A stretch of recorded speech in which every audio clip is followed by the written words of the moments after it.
Uy!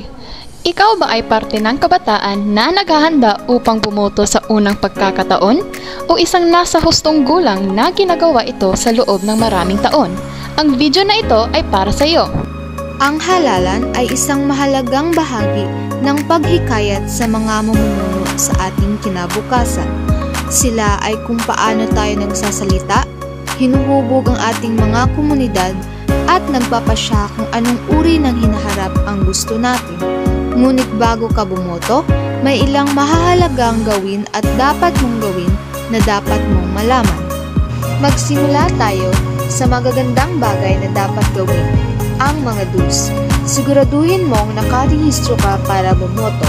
Magdala ng ID kung kailangan ito ng iyong lugar. Alamin kung nasaan ang iyong lugar ng botohan at kung anong oras ito nagbubukas at nagsasara. Basahin mo ang mga kandidato at issue.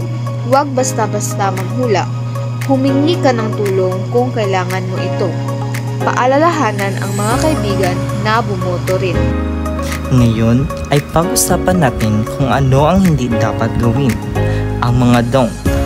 Huwag mangampanya sa mga botohan. Huwag suhulan, pangingipit, o ipagpalit ang anumang bagay para sa isang boto. Huwag kumuha ng mga larawan o video sa loob ng booth ng pagboto. Huwag magsuot ng mga kamisita o sombrero na sumusuporta sa isang kandidato sa loob ng istasyon ng botohan. At tiyak na huwag magkalat ng maling impormasyon tungkol sa halalan. Ang pagboto ay personal. Ito ay makapangyarihan.